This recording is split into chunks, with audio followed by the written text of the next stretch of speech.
സൊമാലിലാൻഡിനെ മറ്റൊരു രാഷ്ട്രമായി അംഗീകരിക്കാനുള്ള ഇസ്രായേൽ തീരുമാനത്തിൽ മറ്റു മുസ്ലിം രാജ്യങ്ങൾക്കിടയിൽ അതൃപ്തി പുകയുന്നു. ഇതിൽ പ്രതിഷേധിച്ച് 21 മുസ്ലിം രാഷ്ട്രങ്ങളാണ് ഇപ്പോൾ രംഗത്ത് വന്നിരിക്കുന്നത്.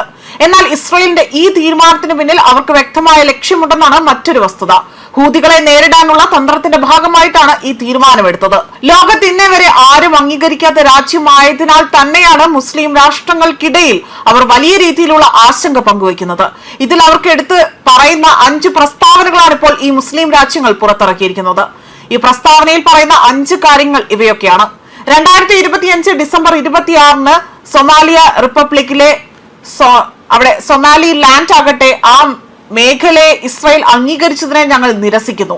ഇത്തരമൊരു നീക്കം ആഫ്രിക്കയുടെയും അതുപോലെ ചെങ്കടലിന്റെയും സമാധാനത്തിനും സുരക്ഷയ്ക്കും മാത്രമല്ല മുഴുവൻ ലോകത്തിനും ഗുരുതരമായ പ്രത്യാഘാതങ്ങൾ ഉണ്ടാകും. ഇസ്രായേൽ അന്താരാഷ്ട്ര നിയമത്തെ നഗ്നമായി തന്നെ അവഗണിച്ചിരിക്കുന്നു. ഇത്തരം അംഗീകാരത്തെ ഞങ്ങൾ ശക്തമായി അപലപിക്കുന്നു.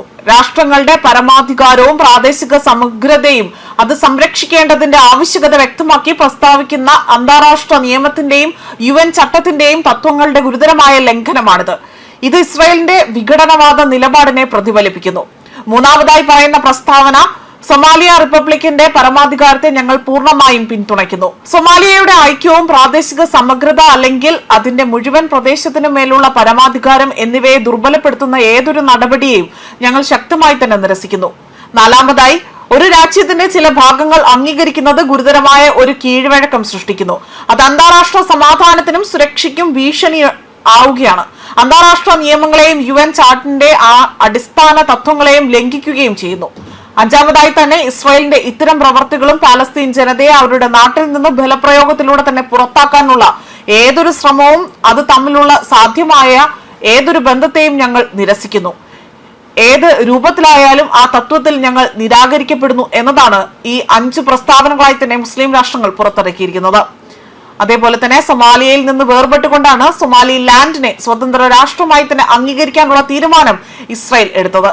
മാത്രമല്ല ഈ ഒരു തീരുമാനത്തെ കൂടുതലായി തന്നെ എതിർത്തുകൊണ്ട് മുസ്ലിം രാജ്യങ്ങൾ കൂടുതൽ രോഷം പ്രകടിപ്പിക്കുകയും ചെയ്തു. ലോകമെമ്പാടുമുള്ള 21 രാജ്യങ്ങൾ ഇസ്രായേലിന്റെ തീരുമാനത്തിനെതിരെ സംയുക്ത പ്രസ്താവനയാണ് പുറപ്പെടുവിച്ചിരിക്കുന്നത്. സൗദി അറേബ്യ, ഇറാൻ, തുർക്കി, പാകിസ്ഥാൻ എന്നിവയാകട്ടെ പ്രസ്താവന പുറപ്പെടുവിച്ച രാജ്യങ്ങളിൽ ഉൾപ്പെടുന്നവയാണ്. സൊമാലിലാൻഡിനെ ഒരു രാഷ്ട്രമായി അംഗീകരിക്കാനുള്ള ഇസ്രായേലിന്റെ ആ ഒരു നീക്കത്തെ ഓർഗനൈസേഷൻ ഓഫ് ഇസ്ലാമിക് കോഓപ്പറേഷൻ അതുപോലെ അവരും ഈ ഒരു രീതിയിൽ അപലപിച്ചുകൊണ്ട് രംഗത്ത് വന്നിട്ടുണ്ട്. ജോർദാൻ, ഈജിപ്ത്, അർജേനിയ, ജിംബൂട്ടി, അതുപോലെ തന്നെ ഇറാൻ, ഇറാഖ്, കുവൈറ്റ്, ലിബിയ, മാലിദ്വീപ്, Nigeria, Oman, Pakistan, Palestine, Qatar, Saudi Arabia, Somalia, Sudan, Turkey, Yemen എന്നീ രാജ്യങ്ങളിലെ വിദേശകാര്യ മന്ത്രിമാരടക്കം ഈ ഓർഗനൈസേഷൻ ഓഫ് ഇസ്ലാമിക് കോഓപ്പറേഷൻ ഇസ്രായേലിനെതിരെ ഒരു പ്രസ്താവന പുറപ്പെടുവിച്ചതാണ് മേൽപ്പറഞ്ഞ 5 കാര്യങ്ങൾ. അതേപോലെ തന്നെ പ്രസ്താവനയിൽ 5 കാര്യങ്ങൾ അവർ വിശദീകരിക്കുകയും ചെയ്തു. ഇസ്രായേലിന്റെ തീരുമാനം എന്താണെന്നുള്ളതാണ് ഇനി എല്ലാവരും ഉറ്റുനോക്കുന്നത്. മുൻ ഏകാധിപതി ജനറൽ സായിദ് ഖോരയ്ക്കെതിരെയായി ഒരു പ്രസ്താവനയെ തുടർന്നുകൊണ്ട് 1991 അവിടെ സൊമാലിലാൻഡ് അവരുടെ സ്വാതന്ത്ര്യം പ്രഖ്യാപിച്ചു. സ്വയം പ്രഖ്യാപിത റിപ്പബ്ലിക് ഓഫ് സൊമാലിലാൻഡിലെ ജനസംഖ്യ 6 ലക്ഷമാണ്. എന്നിരുന്നാൽ പോലും 3 പതിറ്റാണ്ടുകളായി തന്നെ ഈ പ്രദേശം അംഗീകരിക്കാനായി തന്നെ വലിയ രീതിയിൽ തങ്ങൾ മറ്റൊരു രാഷ്ട്രമായി തന്നെ അംഗീകരിക്കാനുള്ള പോരാട്ടങ്ങൾ തുടർന്നു വരികയാണ്. ഈ സാഹചര്യത്തിൽ ഈ പ്രദേശത്തെ ഒരു രാജ്യമായി അംഗീകരിച്ച ആദ്യത്തെ രാഷ്ട്രമായി തന്നെ ഇസ്രായേൽ മാറുകയാണ് ഉണ്ടായിരിക്കുന്നത്. ന്യൂസ് ഡെസ്ക് കർമ്മ ന്യൂസ്.